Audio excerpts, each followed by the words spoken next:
అదృష్ట రత్నాలయం జ్యువెల్స్ అదృష్ట రత్నం అష్టైశ్వర్యాలకు మహానిలయం. నమస్కారం, వెల్కమ్ టు ఐ డ్రీమ్. ధర్మ మార్గం విత్ విజిత కార్యక్రమానికి స్వాగతం.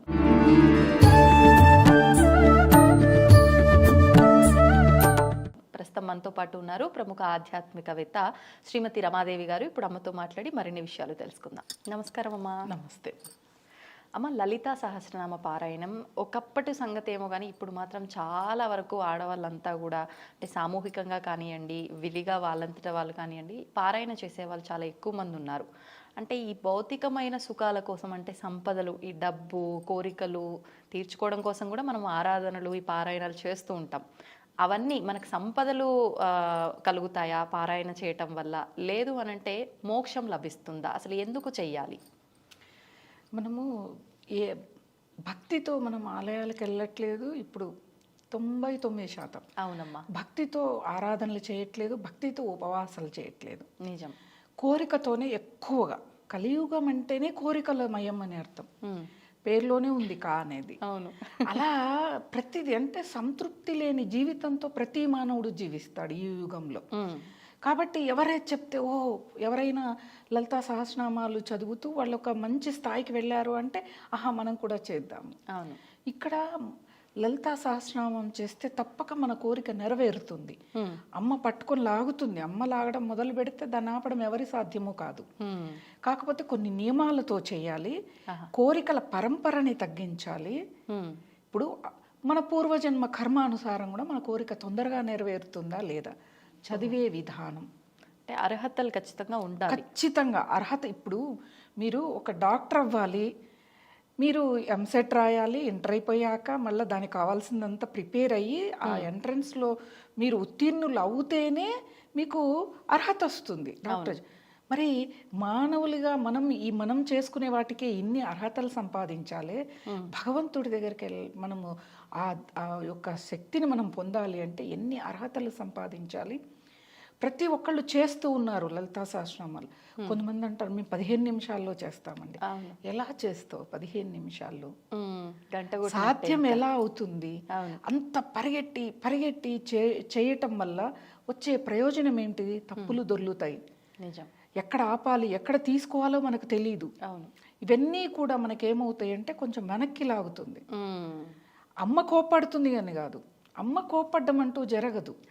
మనకు అసలు లలితా సహస్రనామాలు విశేషాలు తెలుసుకోవాలి. నేను అనేది ఒక దేవతను ఆరాధించే ముందు ఆ దేవత యొక్క విశిష్టతను తెలుసుకోండి.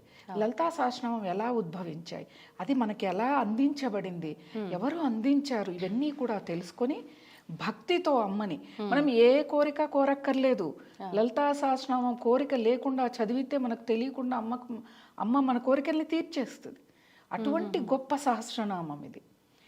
మనుషులందరూ తరించడం కోసం వసిన్యాది వాగ్దేవతల ద్వారా మనకి అందిస్తే హయగ్రీవుల వారు మనకు అందించారు. అంత సులభం కాదు కదా అది. అటువంటి లలితా సహస్రనామాలని ఈ రోజున మంచిదే. అది భక్తి అనేది ఒకందుకు మంచిదే. ఆన్లైన్లో క్లాసుల ద్వారా చెప్తున్నారు, ఆఫ్లైన్లో చెప్తున్నారు, గుళ్ళల్లో సామూహికంగా పారాయణాలు చేస్తున్నారు, అపార్ట్మెంట్లలో కూడా శుక్రవారం కూడా చేయటం ఒక మంచి మార్పు ఆధ్యాత్మికం వైపుకి నడుపుతూ ఉంది. ఇది బాగానే ఉంది. కానీ అలా ఎక్కడ పడితే అక్కడ చేయకూడదు. ఎక్కడ పడితే అలా చేయకూడదు. తొందరగా మేము 15 నిమిషాల్లో చదివేస్తామని నాతో చాలా మంది అంటారు. సరే, శ్రీమాత్రే నమః, ఇంకంతకంటే ఏమీ లేదు, ఏం చెప్పకూడదు కూడా. ఎవరి ఇది ఎలా ఉంటుందో అలా. కాకపోతే ఈ లలితా సహస్రనామం లలితాదేవిని అడ్డు పెట్టుకొని అబద్ధాలు ఆడేవాళ్ళు, అన్యాయం చేసేవాళ్ళు ఎక్కువైపోయారు. అబద్ధాలు చెప్తూ ఉంటారు, అక్కడ మోసం చేయటానికి ఇచ్చేస్తారు. మాకు లలితం ముందు చూసుకుంటుంది. అవతల వాళ్ళ దృష్టి ఏమవుతుంది, అరే ఇంత అన్యాయం, ఇంత నీచం చేసేవాడికి లలితమ్మ సహాయం చేస్తుందా అంటే అమ్మవారికి కూడా మీ ద్వారా చెడ్డ పేరు వస్తుంది. ఇది నేను గమనించిన విషయం. అది తప్పు. అనేది భక్తి అనేది నేను ఎప్పుడు చెప్పినా కూడా, నిద్రలో లేపి చెప్పినా కూడా, భక్తి అనేది ధర్మంతో కూడుకుంది, న్యాయంతో కూడుకుంది, కొన్ని మనం నియమాలతో కూడుకుంది భక్తి అనేది. లలితా సహస్రనామం కూడా మనము చాలామంది ఏం చేస్తారంటే, మాకు షుగర్ ఉందండి తినేసి గుడికి వెళ్ళి చదువుకుంటాం. బాగానే ఉంది, గుడికి వెళ్తావు చదువుకుంటావు, అక్కడికి వెళ్ళగానే తమోగుణం ఆవరించి నిద్ర వస్తుంది కదా మీకు. ఎంత తినాలి అంటే పళ్ళో పాలో స్వీకరించి చేస్తే అది భక్తి కిందికి లెక్క. ఆకలి తెలియకుండా ఉండాలి అంతే. అంతేకాని నువ్వు 4-5 దోశలు ఇంట్లోవే కదా, 4-5 పూరీలు ఇంట్లోవే కదా అని తినేస్తే ఆ ఆహారం ఏమవుతుంది, నిద్రకి దారితీస్తుంది. నిజం. ఇక్కడ తమోగుణం ఆవరిస్తే భక్తికి ఆ భగవంతుని పట్టుకోవటానికి అవకాశమే లేదు అసలు. అవును. కాబట్టి లలితా సహస్రనామం అనేది అనేక రకాలుగా ఏ విధంగా అమ్మ చేస్తే అమ్మ అనుగ్రహం కలుగుతుంది, ఏ సమయంలో చేస్తుందో కూడా, చేస్తే కూడా మనకు అనుగ్రహం కలుగుతుందో కనుక్కోవాలి. తల్లే మనము లలితా సహస్రనామాల కంటే ముందు ఎవరైనా కానీ త్రిపుర రహస్యం చదవాలి. త్రిపుర రహస్యం చదివితే అమ్మ యొక్క గుణాల్ని మనం తెలుసుకోగలుగుతాం. అంటే ఇది కూడా అమ్మవారికి సంబంధించి అమ్మనే త్రిపుర అమ్మవారు త్రిపురలో నివసించి ఉంటుంది. ఎక్కడ ఉంటుంది ఆ త్రిపుర? మనలో ఉన్న 3 గుణాల్లో వసించి ఉంటుంది ఆ తల్లి. అసలు ఆ లక్షణాలను తెలుసుకొని లలితా సహస్రనామం అమ్మవారి యొక్క లక్షణాలను తెలుసుకొని చదివితే అద్భుతంగా చేరదీస్తుంది. అయితే ఒకళ్ళని నేను నా జీవితంలో ఒక 20 ఏళ్ల కిందట ఒక ఆవిడ్ని చూశాను. ఎంత పతనం అయిపోయింది కుటుంబము అంటే అంత పతనం అయిపోయి చాలా దీనావస్థకి వెళ్ళిపోయింది. ఎవరు చెప్పారో తెలియదు కానీ ప్రతిరోజు నియమంగా ఎవరింటికి వెళ్ళని, ఒక శుభకార్యానికి వెళ్ళని, ఎక్కడికన్నా వెళ్ళని, ఒక అరగంట ముందు లేచైనా కానీ శుచిగా స్నానం చేసి లలితా సహస్రనామం భక్తిగా చేసి వెళితే కరెక్ట్గా 10 సంవత్సరాలకి వాళ్ళు ఉన్నత స్థాయికి తీసుకెళ్ళింది అమ్మవారు. ఎటువంటి చీకు చింత లేకుండా వాళ్ళ పిల్లల్ని అంత స్థాయికి తీసుకెళ్ళింది.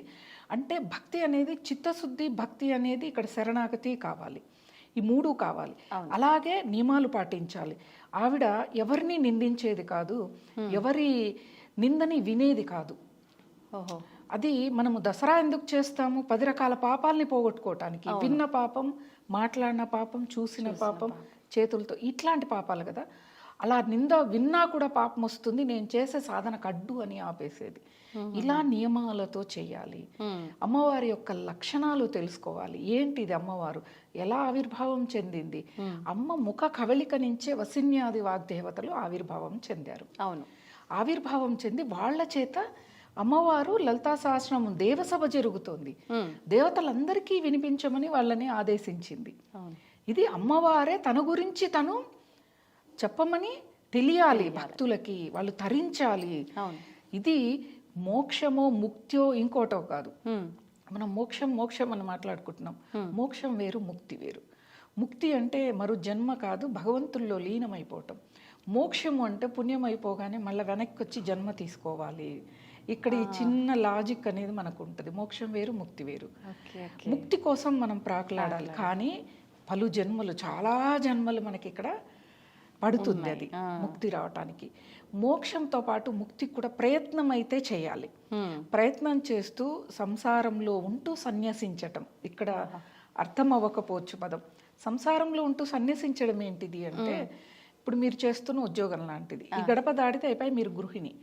అలా ఇంట్లో కూడా నా బాధ్యత ఏంటిది? వంట చేసి పెట్టడం, ఇంటిని శుభ్రంగా ఉంచటం, అతిథులు వస్తే సత్కరించడం, కుటుంబ సభ్యులు బంధువులు వస్తే వాళ్ళను ఆదరించటం, ఇది నా డ్యూటీగా చేయాలి. కానీ దానిలో లీనమైపోయి ఏది జరిగినా భయపడడం, ఏడవటం, కోరికల్ని ఎక్కువగా పెంచుకోవటం, ఇవి చేయకుండా ఉంటూ భగవంతుడి ఆరాధనకి ఎక్కువగా సమయాన్ని కేటాయిస్తే దాన్ని సంసారంలో ఉంటూ సన్యసించడం అంటారు. బంధాలతో బాధ్యతగా ఉండాలి కానీ ఎమోషన్స్తో ఉండొద్దు అని వెళ్ళిపోకూడదు.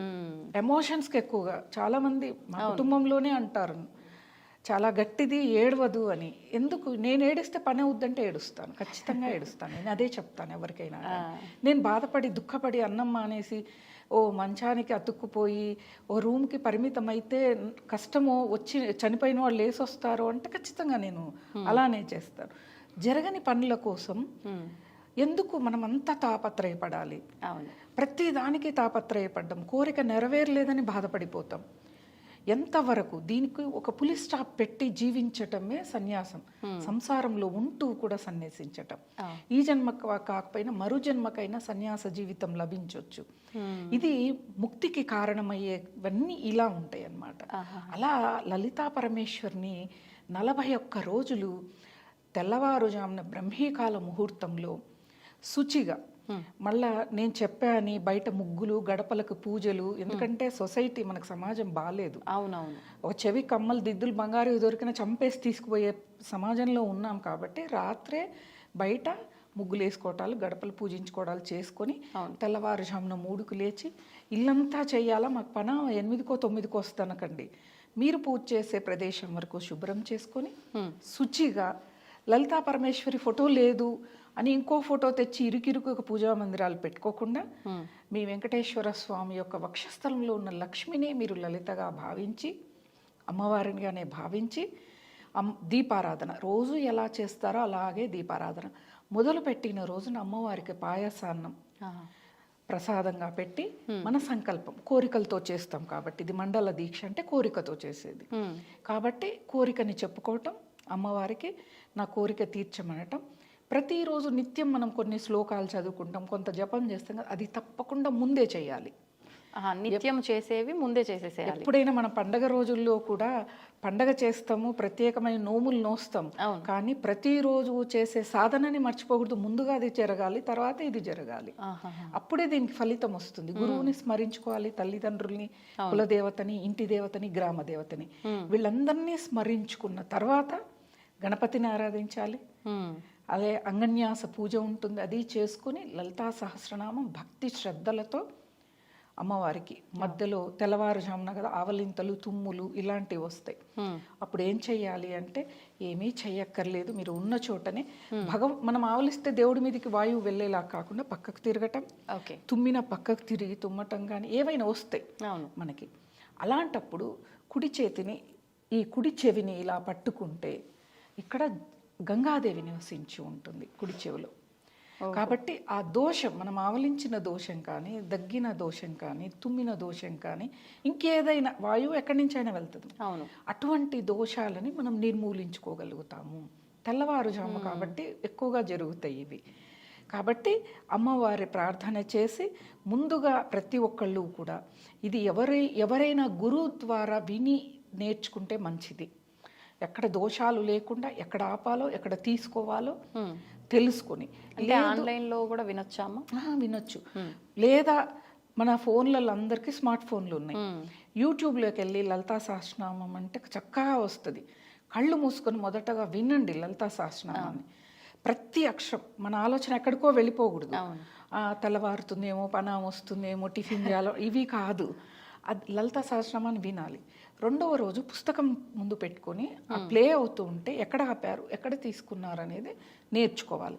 అలా నిదానంగా నేర్చుకుంటూ 41 రోజు వరకు కూడా ప్రతిరోజు మన సమస్యని అమ్మవారికి చెప్పాలి. విశ్వజనని అమ్మ, విశ్వాన్ని సృష్టించడానికి కారణమే అమ్మ. బ్రహ్మకి ప్రేరేపించింది తల్లే. కాబట్టి అటువంటి తల్లి ఆ సమయం అనేది తప్పకుండా ఈ సమయం అనేది లలితాదేవికే మనం కేటాయించి ఈ విధంగా చేస్తూ 41వ రోజున ఈ లోపే మీ యొక్క కోరికలు నెరవేరిపోతాయి. తప్పకుండా ఈ 41 days ఖచ్చితంగా నెరవేరుతాయి. కానీ ఎంత భక్తి శ్రద్ధలు నేను అందుకే చెప్తున్నా, నియమాలు అనేవి ఉంటాయి. ఎవరి గురించి చెడు మాట్లాడకూడదు, మోసపూరితంగా ఉండకూడదు, హింసించకూడదు, ఎవరి జోలికి వెళ్ళకూడదు, ఎవరి గురించి చెడుగా వినకూడదు, మాట్లాడద్దు. ఈ నియమాలతో ఇప్పుడు మనం ఆరోగ్యం బాగలేదు అంటే ఎన్ని జాగ్రత్తలు, పథ్యం ఉంటాం, ఇది తినొద్దు, అది ఎలా ఉంటామో ఒక పూజకి కూడా భక్తి కూడా అంతే అవసరం. ఆ భక్తిలో భాగమే నియమాలు, ఆహార నియమాలు. మాంసాహారాన్ని ముట్టొద్దు, తామసిక ఆహారం, అతి కారం, అతి ఉప్పు, అతి పులుపు, అతి మసాలాలు, వీటిని తామసిక ఆహారం అంటారు. భగవంతుని చేరాలి అంటే తామసిక ఆహారాన్ని పక్కకు పెట్టాలి. ఇంకా వీలైతే ఇంకా మీకు అష్ట కష్టాలు, అష్ట దరిద్రాలు ఉంటాయి, వాళ్ళు ఇంకా భూషయనం, ఏకభుక్తం ఇలా చేస్తే తప్పకుండా నెరవేరుతుంది. నమ్మకాన్ని కోల్పోకూడదు. ఒకవేళ నెరవేరకపోయిన అమ్మ పరీక్ష పెడుతుంది. వీళ్ళు నన్ను భక్తిగా చూస్తారా లేదా అని ఆమె మనల్ని వరం ఇవ్వకుండా చూస్తూ ఉంటుంది అన్నమాట. మనం అంతే భక్తితో ఉండాలి. అప్పుడు ఆవిడ మనకున్న కష్టాన్ని ఒక 10 ఏళ్లలో తీరిపోయేది 1 సంవత్సరంలో తీరిపోయేలాగా, అంత అంటే కొండంత ఉండేది గోరంతతో పోతుంది అనమాట. ఇక్కడే చాలా మంది ఓపిక నశించి ఏకంగా దూషిస్తూ ఉంటారు దేవతల్ని. అసలు మనకి పరశురాముడి కథ వింటే పరశురాముడు గొప్ప తపస్వి. ఆయన అన్నీ అయిపోయి ఉంటాయి. శ్రీరామచంద్రుడు శివధనస్సు ఎత్తగానే వచ్చేస్తాడు తపస్సు నుంచి. వచ్చి ఆయన ఈయనని సంహరించడానికి విల్లు సంధిస్తే అప్పుడు రాముల వారు ఆయన తీసుకుంటారు. ఆ విల్లుని తీసుకునే క్షణములో ఆయన తపస్సు చేస్తున్న ఆయనలో అహంకారం ఉంది, ఓర్పు లేదు, అవన్నీ లేవు. ఆయనలో ఉన్న 2 కళలు అంటే క్షత్రియ కళ, దైవ కళ, విష్ణు కళ, ఆ రెండింటినీ కూడా రాముల వారు తీసుకుంటారు పరశురాముడి దగ్గర నుంచి. అప్పుడు ఆయన సంపూర్ణ యోగిగా మారిపోతాడు. అక్కడ త్రిపుర రహస్యంలో ఏమని చెప్పబడింది అంటే, మనము తపస్సు చేయాలన్నా, ఒక భగవంతుని పట్టుకోవాలన్నా ఓర్పు, సహనం అంతవరకు ఆయనలో లేవు. ఓర్పు, సహనం అవి తపస్సు చేస్తున్న భూభాగం మొత్తము కూడా ఆయన పరిపాలించేవాడు. అది కూడా మొత్తం దానం ఇచ్చేశాడు, హోతలకి అందరికి ఇచ్చేశాడు. ఇచ్చేసిన తర్వాత ఏదో అగస్త్యుని కాస్త స్థలం తీసుకుని తపస్సు చేస్తున్నాడు. అది కూడా వదిలేశాడు ఈ శ్రీరామచంద్రుడి దర్శనం అయిపోయిన తర్వాత.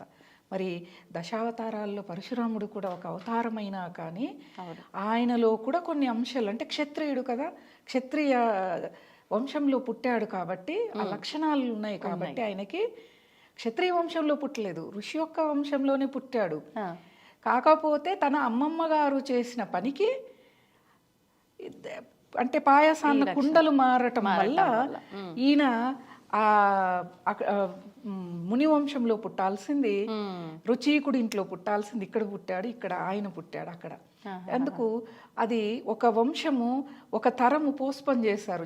జమదగ్ని పుడతాడు, ఆయన ఋషి, ఆ రేణుకాదేవిని పెళ్లి చేసుకుంటాడు. వాళ్ళకు తర్వాత క్షత్రియ అంశం అంటే అది ఆయన ఇచ్చింది తారుమారు అయింది కాబట్టి చాలా బాధపడిపోతాడు ఆయన. భృగువంశం భార్గవరాముడు ఆయన. అలా భక్తి అనేది మనలో ఈ అరిషడ్ వర్గాల్ని కూడా తగ్గించుకోవటం పెద్ద పనేం కాదు.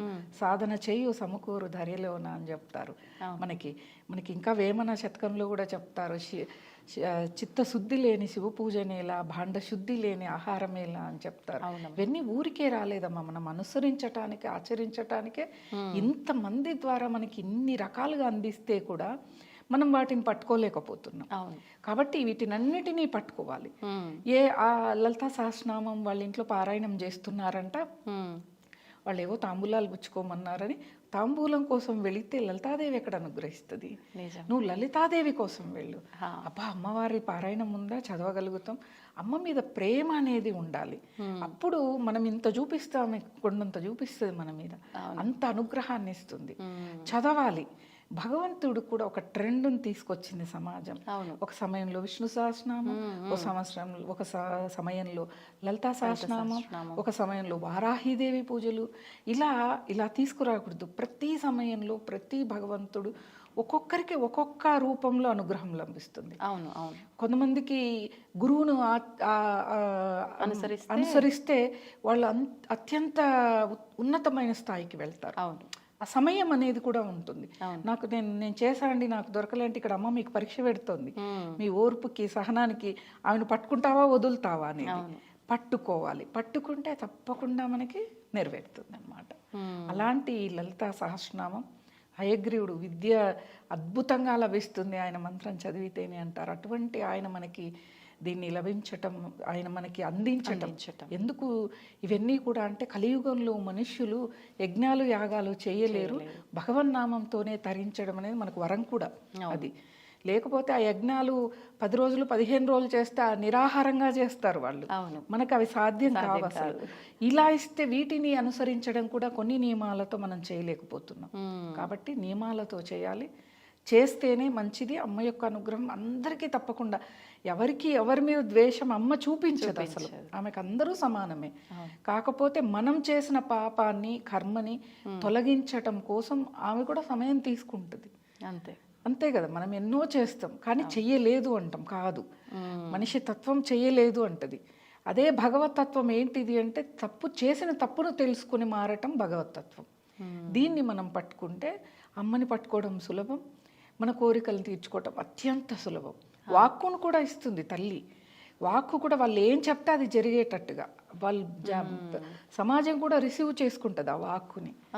అంటే నలుగురు గౌరవించే విధంగా ఉంటుంది అనమాట. అలా అమ్మవారి ఆరాధన, ప్రతి నిమిషం కూడా అమ్మవారికి కృతజ్ఞతలు చెప్పుకుంటూ, ఆమె మనకు మంచి చేయని చెడు చేయని అమ్మే కదా, ప్రతి నిమిషం కృతజ్ఞత. ఉదయం లేస్తూనే అమ్మ కృతజ్ఞతలు తల్లి, బాగా చక్కగా నిద్రపోయాను, నీ అనుగ్రహంతో నిద్రలేచాను. నిద్రలో పోతే ఎవరేం చేస్తారు? మనం బతికి లేచి అమ్మవారి ఫోటోని చూసి ముక్కుతున్నాం కదా, కృతజ్ఞతలు చెప్పాలి కదా. మనము ఎవరైనా ఒక మనిషి చిన్నది ఏదైనా మన ఖర్చు పడేసుకుంటే ఇస్తేనే థ్యాంక్స్ అండి అని చెప్తాం. మరి విశ్వ సృష్టికర్త విశ్వజనని అయిన అమ్మవారు మనకి ఇంత సహాయం చేస్తోంది. ఆరోగ్యం ఉండటం అదృష్టం, అమ్మవారి అనుగ్రహం. పిల్లలు చదువుతున్నారు, అనుగ్రహం. నువ్వు పెద్ద భవంతులు కట్టి రాజులాగా బతకాలనే లేదు కదా అమ్మ అనుగ్రహానికి. ఒకటే చెప్తాను, అనుకుంటారు అందరూ డబ్బులుంటే చాలా బాగా బతుకుతామని. చాలా నీచంగా బతకాల్సి వస్తుంది. అనారోగ్యముతో, సమస్యలతో, టెన్షన్తో, నిద్రలేమితో, ఆహారలేమితో. ఆహారాన్ని తీసుకోవటానికి ఉండదు వాళ్ళకి, అప్పటికే వాళ్ళకి అనారోగ్య సమస్యలు ఉంటాయి. వాళ్ళ డైటీషియన్ పెట్టిన ఫుడ్, పచ్చి కూరగాయలు ఇవే తినాలి. ఒకటే ఆలోచించాలి ఎప్పుడు కూడా. అందుకే మనకి పరిపూర్ణానంద స్వామి ఒక మాట చెప్పాడు ఒకసారి, నేను ఆయన సత్సంగం వింటే. అందరికంటే ధనవంతుడు ఎవరంటే బిచ్చగాడంట. ఎలా వాడు అంటే, వాడు ఏదో వాడికి కావాల్సింది అడుక్కొని వచ్చి రోడ్డు పక్కన పడుకొని ప్రశాంతంగా నిద్రపోతాడు. వాడి బొచ్చని ఎవరు దొంగిలించరు, వాడు వేసుకున్న దుస్తులను ఎవరు దొంగిలించరు. అదే కోటీశ్వరుడు అనుకోండి, 12-1 గంట వరకు మీటింగ్స్ ఉంటాయి, మళ్ళీ తెల్లవారుజామునే లేవాలి, అన్ని ఆహార పదార్థాలు తినడానికి ఉండదు. మరి ఎవరు ధనవంతుడు ఇక్కడ అంటే బిచ్చగాడు అని చెప్పాడు. అద్భుతంగా నిద్ర, సమయానికి ఆహారం, వాడికి ఎంత కావాలో అంత అడుక్కుంటాడు, బాగా చక్కగా కూర్చొని తింటాడు, ఏ రోడ్డు పక్కన పడుకొని నిద్రపోతాడు హాయిగా. మరో పూటకి అసలు దిగులే లేదు, ఆలోచనే లేదు. ఎవరో ఒకళ్ళు వేసినా చాలు వాడికి అవుతుంది.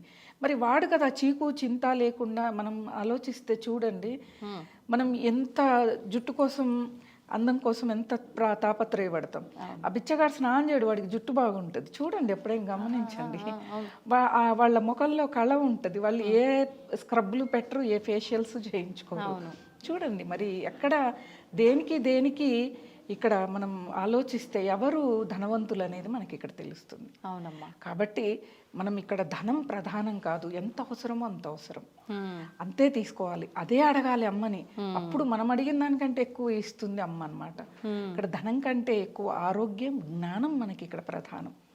ఇవన్నీ కూడా మనం ఆచరిస్తూ అమ్మవారిని పట్టుకుంటే లలితా పరమేశ్వరి తప్పకుండా మనకన్నిటినీ నెరవేరుస్తుంది. ధన్యవాదాలమ్మా. నమస్తే.